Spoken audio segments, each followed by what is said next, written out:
Assalamualaikum warahmatullahi wabarakatuh. Oke teman-teman, ketemu lagi dengan saya Wandi Septian di channel saya Wandi Property. Nah, saat ini saya ingin berbagi informasi kepada teman-teman, yaitu perumahan KPR Syariah yang berkonsep Islami. Nah, untuk perumahan ini, yaitu nama perumahannya itu adalah Kertamulya Residen, dan lokasi perumahan ini berada di Kecamatan Sindang Agung, Kabupaten Kuningan, Jawa Barat. Nah, itu teman-teman. Ini pun di sini bisa KPR subsidi. Ada beberapa tipe subsidi dan tipe komersil. Nah, misalnya nanti teman-teman ingin survei ke lokasi, ingin kunjungan ke lokasi, bisa cek deskripsinya juga nih untuk masalah info harganya atau untuk spek-speknya. Nah, untuk lebih lanjut nanti saya akan tayangkan videonya, silakan ditonton, jangan dilewatkan. Dan nanti pun untuk konsepnya sendiri, desainnya akan dijelaskan oleh arsiteknya, yaitu oleh Kang Anjar ya, di akhir videonya. Nah, jangan lupa bantu like, subscribe, dan komennya ya, jangan lupa loncengnya juga. Oke, sekian dari saya, silahkan simak videonya sampai selesai. Terima kasih, saya akhiri, kurang lebihnya mohon maaf. Wassalamualaikum warahmatullahi wabarakatuh.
Pak Anjar, kami silakan. Baik, terima kasih Pak Dwi atas kesempatan dan waktunya. Suara saya terdengar ya, Bapak Ibu sekalian ya. Saya izin share screen.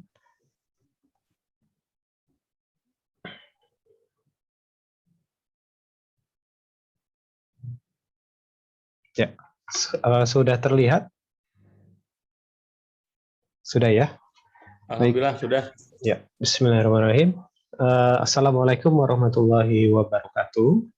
Waalaikumsalam warahmatullahi Wabarakatuh. Allahumma sholli ala Muhammad wa ala ali Muhammad. Selamat malam Bapak Ibu sekalian, peserta event dari Marketing Cup Kertamulya Residence. Terima kasih atas kesempatan yang sudah diberikan kepada kami untuk memaparkan apa yang sudah kami dan sedang kami jalankan, yaitu ini perumahan Kertamulya Residence oleh Bi Mulia Land.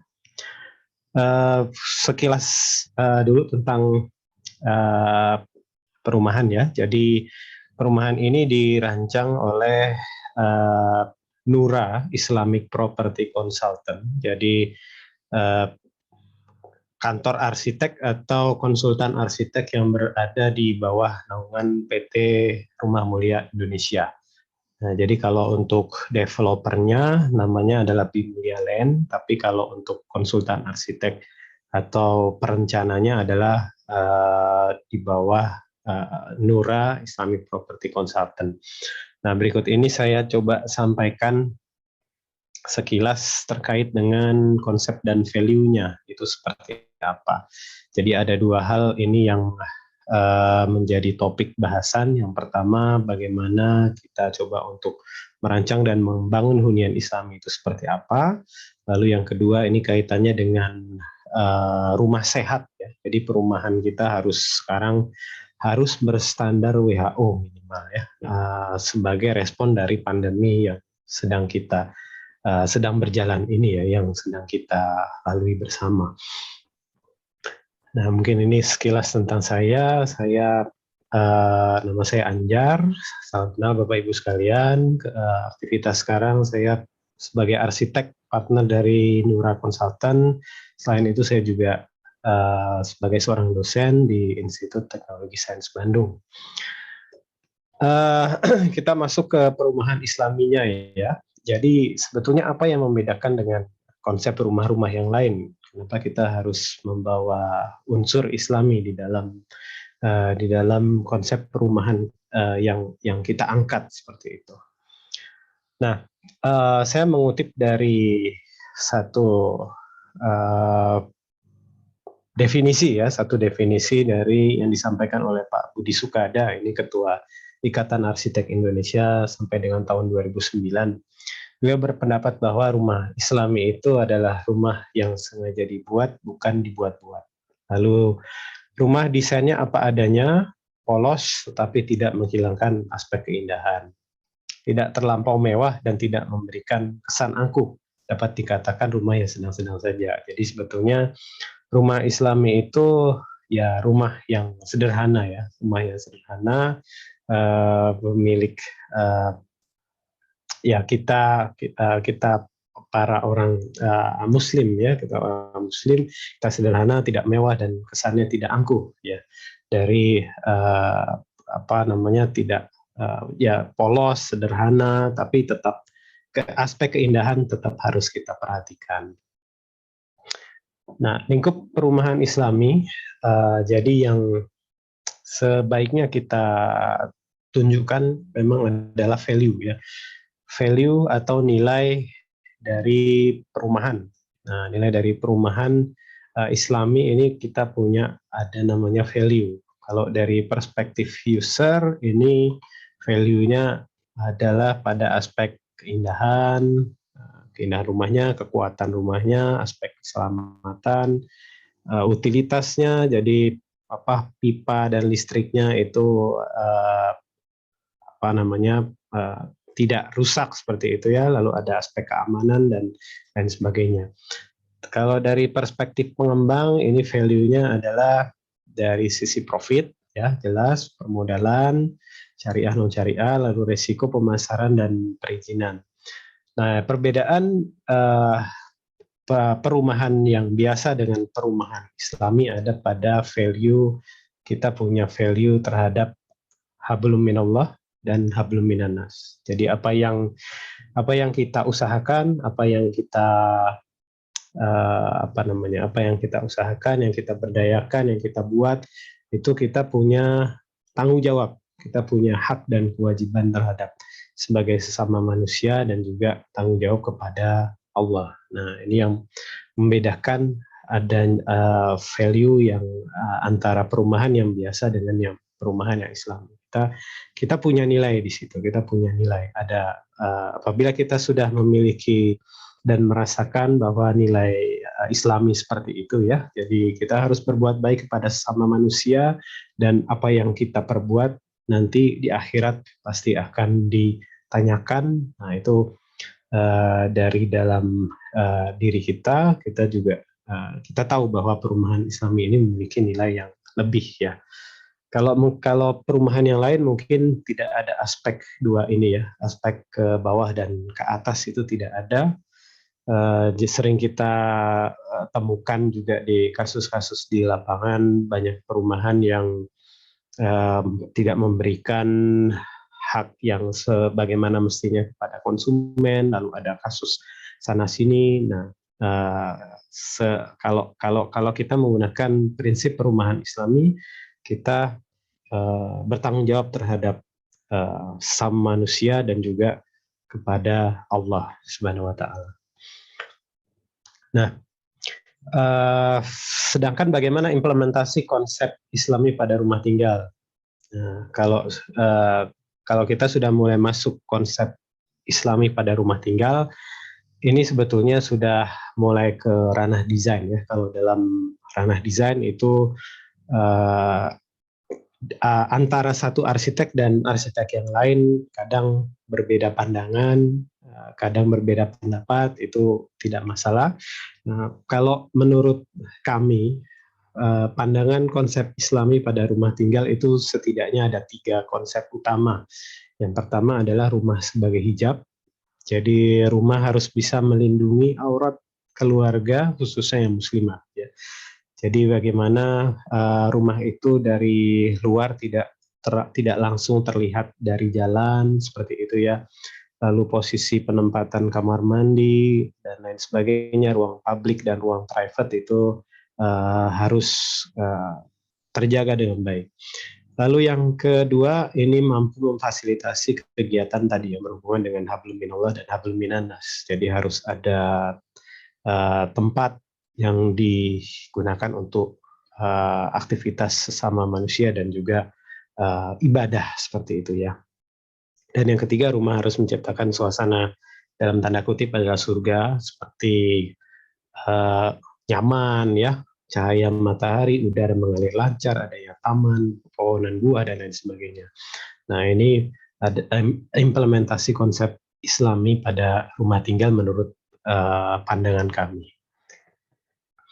Lalu bagaimana konsep dan value Kertamulia Residence itu sendiri? Jadi Kertamulia Residence ini mengusung perumahan Islami yang humanis dan berwawasan lingkungan.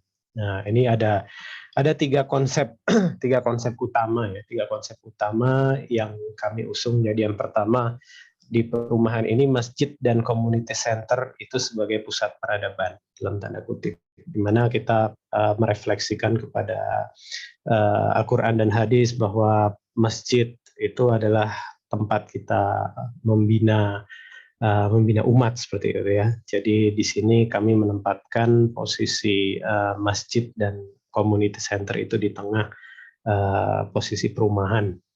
Lalu juga ada lapangan dan pusat olahraga sebagai tempat membangun jiwa raga manusia agar tetap sehat ya. Dan yang ketiga adalah area hijau dan pepohonan sebagai bentuk dari penjagaan kita terhadap lingkungan asri dan berwawasan lingkungan seperti itu. Jadi ada hubungannya dengan hubungan dengan manusia dan lingkungan sekitar juga ya. manusia dan lingkungan sekitar. Nah, ini adalah site plan yang dimiliki oleh Kota Mulia Residence. Jadi nanti Bapak Ibu sekalian mungkin bisa melihat. Jadi prinsipnya perumahan kami dibagi dari menjadi beberapa klaster. Ya, ada beberapa klaster yang itu kami jual lah ya. Jadi di posisinya kami siapkan menjadi beberapa klaster. Nah, ini adalah makna filosofis dari gerbang. Nah, jadi makna filosofisnya ini pilar yang menghadap ke atas itu merepresentasikan telunjuk syahadat sebagai bentuk keimanan kepada Allah dan Rasulullah Muhammad SAW. Lalu di sini ada 5 buah signage itu melambangkan rukun Islam. Dan bentuk lengkung ini melambangkan sifat kedinamisan umat Islam ya. Jadi umat Islam kita harus dinamis terhadap perkembangan zaman, kita harus bisa beradaptasi dan mengarungi akhirul zaman ini ya. Dan material alami, ekspresi taman hijau ini melambangkan konsep perumahan yang berwawasan lingkungan. Nah, masuk ke detail yang lebih detail lagi ya. Ini untuk ekspresi fasad. Jadi rumah yang dijual di Kota Mulia Residence ini ada 2 tipe 1 lantai dan tipe 2 lantai. Tipe yang 1 lantai ini adalah tipe 30-60 ya. Dan tipe 2 lantai ini nanti adalah yang tipe rumah villa. Nah, ini.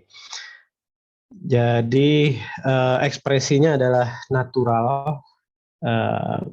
Jadi menggunakan, kalau di depan itu ada ekspresi material bata expose sebagai bentuk kita sebagai muslim yang menjaga alam dan juga kewajiban sebagai khalifah di muka bumi ini. Lalu ekspresi gaya rumahnya adalah rumah milenial ya. Jadi ekspresi gayanya adalah rumah milenial yang menjadi bagian tren rumah masa kini. Jadi memang desainnya tidak konvensional, tapi kita mengacu pada perubahan tren dengan rumah gaya milenial. Nah, rumah ini juga kami rancang dengan standar rumah sehat dari WHO dan arsitektur ekologis ya. Jadi kalau dari WHO sendiri ada 5 poin. Ada 5 poin. Masalah pertama crowding, itu masalah rumah itu kalau bisa dikembangkan apabila ada anggota keluarga baru ya, misalnya anak bertambah, gimana kita bisa merancang satu rumah tumbuh agar rumah itu bisa bermanfaat untuk semuanya. Lalu yang kedua ini masalah kenyamanan thermal sebetulnya ya, indoor cold dan indoor heat. Ini masalah kenyamanan thermal, ini prinsip yang kami lakukan sudah dengan prinsip cross ventilation seperti itu ya. Jadi rumah dengan ventilasi yang alami yang terbuka ini akan memudahkan angin itu mengalir dengan lancar. Lalu home safety dan injuries, ini juga kita memperhatikan masalah terkait keamanan dan keselamatan kaitannya dengan bencana alam misalnya gempa bumi dan lain sebagainya. Lalu masalah aksesibilitas juga sudah diperhatikan. Nah, masuk ke spesifikasi teknis. Nah, ini jadi rumah tipe 30-nya ya. Ini kami rancang dengan sistem cross ventilation. Di sini ada area hijau, lalu di dalamnya juga ada area hijau. Ini rumahnya kalau dari luar terlihat tertutup, tapi ketika masuk ke dalam itu rumahnya terbuka ya. Prinsip strukturnya juga dirancang dengan pertimbangan spesifikasi teknis anti gempa dengan standar SNI ya. Fondasi telapak, kolom balok dengan tulangan ulir minimal diameter 10 mili. Nah, dinding rumah menggunakan beton ringan yang sudah terstandar SNI. Nah, ini tadi dirancang dengan SNI dan di atas ini ada mezanin. Mezanin ini tadi kaitannya dengan masalah crowding itu tadi ya. Jadi aslinya mezanin ini adalah area tambahan yang bisa dimanfaatkan apabila nanti ada anggota keluarga yang baru seperti itu. Nah, ini denahnya ada 2 standar defaultnya ada 2 kamar tidur, 1 ruang keluarga, 1 teras dan juga dapur serta kamar mandi. Lalu bisa dikembangkan jadi rumah tumbuh, di atasnya kita bisa membuat mezanin ya. Mezanin ini bisa difungsikan sebagai kamar tidur tambahan seperti itu. Ini ekspresi interiornya, dari ekspresinya adalah gaya milenial industrial yang menyesuaikan dengan tren rumah masa kini ya, seperti itu ya. Jadi walaupun kita prinsipnya rumah Islami, tapi kita tetap harus, dalam tanda kutip, harus gaul seperti itu ya. Harus gaul dan tidak konvensional. Nah, ini yang tipe 2 lantai. Tipe 2 lantai ini adalah tipe 50-60 dengan 1 kafling atau dengan 2 kafling seperti ini. Ini yang model 2 lantai. Beberapa fasilitas yang lain di dalam Kertamulia Residence ini ada ruko dan kantor marketing, lalu di atasnya ada kafe ya, ada kafe yang itu bisa dimanfaatkan oleh warga dalam ataupun warga luar, jadi bisa memanfaatkan juga untuk umum. Lalu kemudian tanggapan terhadap pandemi COVID-19. Nah, di Kertamulia Residence ini kita punya masjid yang open air ya, yang open layout seperti ini. Jadi jangan khawatir terhadap masalah udara ya, karena udaranya sangat lancar karena kita menggunakan konsep open air. Lalu juga ada community center. Community center di sini kalau Bapak Ibu bisa lihat di sini ada lapangan basket dan area panahan. Lalu ada area bermain anak, ada amphitheater, ada greenhouse dan juga ada community centernya. Community center itu nanti bisa difungsikan sebagai balai pertemuan, bisa difungsikan sebagai balai saung tahfiz ya, saung tahfiz untuk Bapak Ibu mengaji misalnya seperti itu. Lalu kita juga bisa gunakan tempat ini untuk olahraga agar tetap sehat ya, agar badan tetap sehat. Kita bisa berjemur di situ. Nah, ini sebagai suatu tanggapan terhadap pandemi yang sedang berlangsung ini seperti itu. Ini dari view yang lain ya. Nah, kalau untuk unitnya sendiri kita tadi sudah lihat sekilas bahwa kami sangat concern terhadap flow udara, lalu natural lighting menggunakan sinar matahari langsung, dan juga ini untuk yang rumah tipe 2 lantai ini kita punya teras yang cukup besar ya, kita bisa manfaatkan untuk berjemur seperti itu, untuk bisa juga bersantai dan juga bercengkrama. Dan mungkin ini yang saya sampaikan pada kesempatan ini, paparan sekilas tentang konsep Kertamulia Residence. Jadi memang perumahan yang kami desain ini sudah kan dari sisi standar teknis, dari sisi aspek kesehatan, juga dari sisi filosofi perumahan Islamnya itu sendiri. Mungkin itu saja dulu dari saya. Terima kasih ya Bapak Ibu sekalian. Saya kembalikan ke MC. Mungkin dari Bapak Ibu sekalian ada yang mau bertanya dan berdiskusi, silahkan. Terima kasih. Saya kembalikan ke Pak Dwi. Ya, baik. Terima kasih Pak Anjar Prima Setra atas materi yang sudah disampaikan tadi. Sebenarnya saya ada pertanyaan juga, tapi tentunya teman-teman sahabat mulia nih yang lebih berhak untuk segera bertanya gitu ya, Pak Anjar ya. Gitu. Pertanyaannya kita coba lihat, barangkali ada yang bertanya, mau langsung live atau mau lewat chat juga boleh. Mungkin raise hand dulu, barangkali ada yang mau langsung berbicara.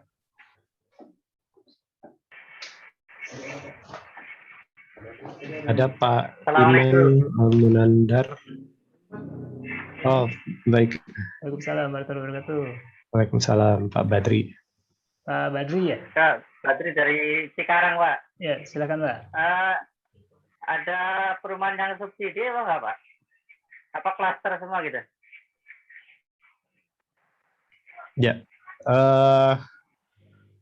ada yang bersubsidi juga, Pak.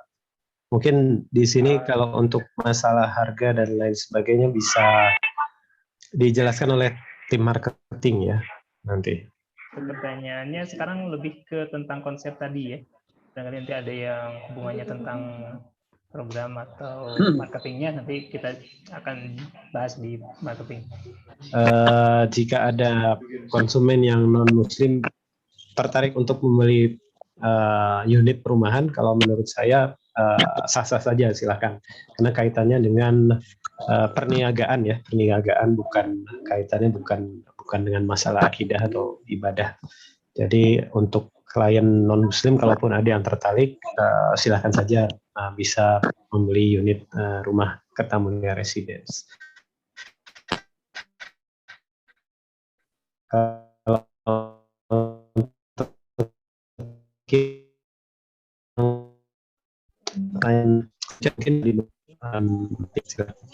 Baik. Pak Eka mungkin bisa menjawab. Ya, barangkali dari atau Pak Adi, silakan. Pak Eka Ahmad Fauzi atau Pak Nasruddin mau menambahkan, boleh? Atau Pak Aan boleh, silakan kalau mau ditambahkan.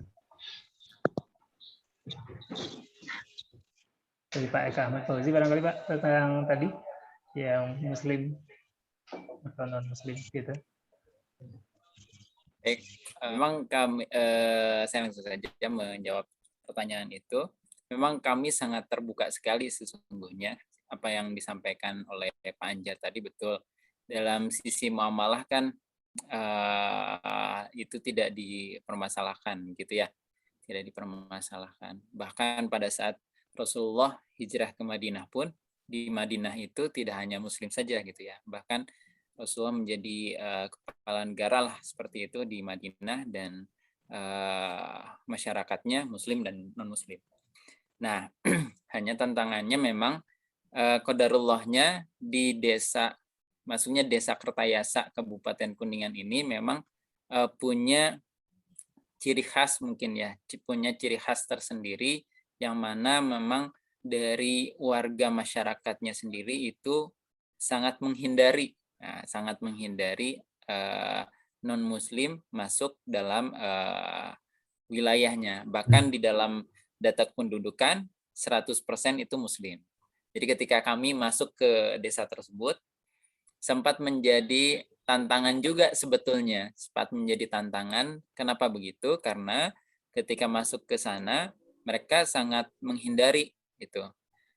Sangat menghindari atau kekhawatiran ketika non-muslim masuk ke desa mereka gitu ya, ada hal-hal yang tidak mereka harapkan gitu, tentang kebiasaan-kebiasaan muslim gitu ya, yang kebiasaan non-muslim yang tidak mereka harapkan terjadi di desa tersebut. Nah, sebetulnya bagi kami sih alhamdulillah juga ya, jadi ada desa yang memang betul-betul bisa mempertahankan atau memperjuangkan nilai-nilai Islam ya dari sisi kebiasaannya. Jadi seperti itu. Jadi untuk kali ini di Kertayasa, di desa Kertayasa ini, di Kertamulia Residen ini, untuk saat ini memang dikhususkan untuk buyer muslim seperti itu. Itu mungkin ya Pak Dwi. Ya baik, terima kasih Pak untuk penjelasannya.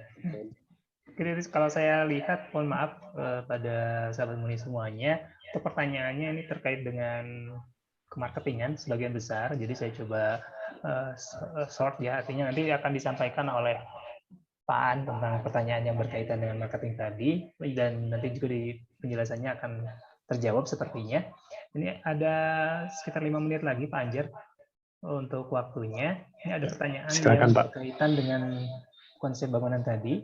Yang pertama, mezanin itu include atau tidak? Oh, ini masih yang tadi konsepnya di satu dinding atau dua dinding, Pak Anjar, barangkali, dan konsep listriknya, kelistrikannya bagaimana, underground atau bagaimana, tadi ada pertanyaan demikian. Iya. Baik, untuk dindingnya, dua dinding itu maksudnya antar tetangga ya. Antar tetangga itu dua dinding. Jadi jangan khawatir, kita tidak menggunakan satu dinding, jadi aman ya, sudah dua dinding antar tetangga. Walaupun nanti mau direnov suatu saat itu tidak akan menimbulkan perselisihan. Lalu untuk listriknya ini underground ya, listriknya konsepnya underground. Jadi kesan apa namanya, kesannya nanti akan rapi lah ya, akan rapi dan eksklusif seperti itu. Seperti itu ya Pak Dwi ya. Silakan Pak Anjar. Ya, baik. Kalau untuk token ya, kalau listrik itu kita menggunakan pasti token karena sekarang sudah jarang yang pasca bayar. Ketika kita mau membuat rumah baru itu harus menggunakan listrik token. Lalu selanjutnya tadi sistem keamanan ya. Sistem keamanan yang pertama itu tadi bisa dilihat ada gerbang. Nah, di situ ada pertama ada one gate system. Lalu nanti ketika masuk ke cluster nanti itu ada rencananya ada portal tambahan ya, portal tersendiri untuk ke cluster. Jadi sistemnya ada dua, ada yang one gate system yang utama, lalu di masing-masing cluster itu nanti ada portalnya juga seperti itu Pak. Lalu selanjutnya apa lagi ya Pak Dwi? Kalau saya ada yang kelupaan, mungkin saya skip dulu untuk masalah SHM. Nanti Pak Eka mungkin bisa menambahkan. Kalau untuk masalah teknis kloset duduk atau jongkok bisa Pak. Jadi nanti bisa by request dari konsumen. Pastinya nanti akan ada addendum ya. Tapi akan ada addendum karena kita defaultnya adalah kloset duduk ya. Kita defaultnya kloset duduk, tapi nanti kalau ada customer minta menjadi kloset jongkok itu nanti kita bisa atur addendumnya. Ya, bisa. Kalau untuk request khusus masih bisa Pak. Gitu. Mungkin untuk yang SHM Pak Eka bisa membantu. Ada beberapa pertanyaan yang tadi disampaikan, mungkin sedikit saya akan membahas tambahannya. Pertama terkait listrik ya, kita sedang berusaha untuk bisa underground, betul seperti yang disampaikan oleh Pak Anjar ya. Kemudian meskipun memang ini masih nggak mudah di Kabupaten Kuningan ya. Jadi di kawasan kami itu kita akan bedakan atau akan kita bangun. Yang pertama itu klaster yang bisa kita fasilitasi dengan KPR subsidi ya. Ada juga yang klaster khusus komersil. Jadi, nah ini yang klaster khusus komersil ini yang memang nilainya di atas subsidi, ini yang akan kita perjuangkan untuk bisa di underground ya, kelistrikannya. Kemudian terkait SHM ya, tadi dari Bapak Taher di Depok ya.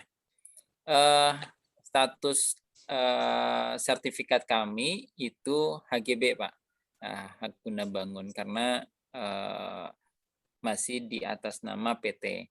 Nanti ketika transaksi, ya setelah transaksi, setelah akad, nah tinggal nanti dibalik namakan, dinaikkan menjadi SHM ke konsumen masing-masing. Insya Allah kita atau kami akan bantu itu. Seperti itu ya, Pak Dwi. Ada lagi mungkin yang perlu? Boleh disambung Kang, punten Kang. Ya, mangga. KGB SHM itu ditanggung oleh konsumen atau dari pihak developer? Kalau bisa sih dari pihak developer. Ya. Itu tergantung nanti kepada promonya. Nanti insya Allah Pak An dan tim akan selalu update, Pak. Akan selalu update promonya. Untuk kali ini kami masih menanggung. Jadi maksudnya masih ada promo, seluruh biaya-biaya itu ditanggung oleh developer. Jangan takut, Pak. Jadi sebetulnya berlomba sampai dengan batas promo itu habis. Nah, kalau misalnya udah habis kan berarti tidak bisa dimanfaatkan gitu ya. Mangga. Baik, terima kasih untuk pertanyaan dan jawabannya sudah disampaikan. Untuk sesi materi yang dari Bapak Anjar Prima Setra ini, sebenarnya terima kasih banyak pada Pak Anjar Prima Setra dan terima kasih Pak Dwi, Pak Ahmad Fauzi atas pemaparan dan jawabannya. Mudah-mudahan Coba ini sedikit kalau untuk pembuatan rumahnya ini ada feeling ada COVID gitu Pak Anjar? Gimana Pak Dwi? Karena cocok sekali dengan sekarang kondisinya harus ada banyak udara gitu. Memang ada feeling Oh, ada iya. COVID gitu. Oh enggak, enggak. Ya apa namanya? Ya saya mungkin berkaca juga pada rumah saya atau apa namanya ya pada komplek yang saya tinggal sekarang ya. Jadi banyak ternyata walaupun dari perumahan dari developer gitu ya. Banyak hal-hal yang sebetulnya sederhana, sepele tapi tidak tidak diberikan. Nah, ini saya coba menerapkan saja apa yang ya sudah dipelajari di bangku kuliah ya. Sebetulnya itu kan masalah hal-hal sederhana ya, dari masalah jendela, penghawaan, terus kemudian masalah utilitas bangunan. Nah, itu sebetulnya hal yang sederhana, tapi sayangnya hal yang sederhana ini kadang di lapangan atau di industri perumahan kita ini hal-hal sederhana itu justru dilanggar seperti itu. Ya, tidak kita dapatkan. Padahal itu hal yang simpel saja seperti itu ya, hal sederhana. Nah, ini kita coba mulai dari sesuatu yang sederhana tapi sangat bermanfaat dan mudah-mudahan bisa membuat kehidupan kita menjadi lebih baik lah, seperti itu Pak Dwi.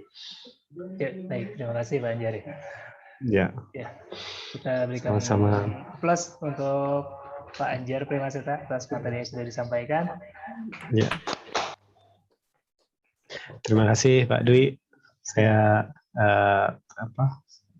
mungkin saya cukupkan sekian ya. Tadi lupa saya tutup dengan salam.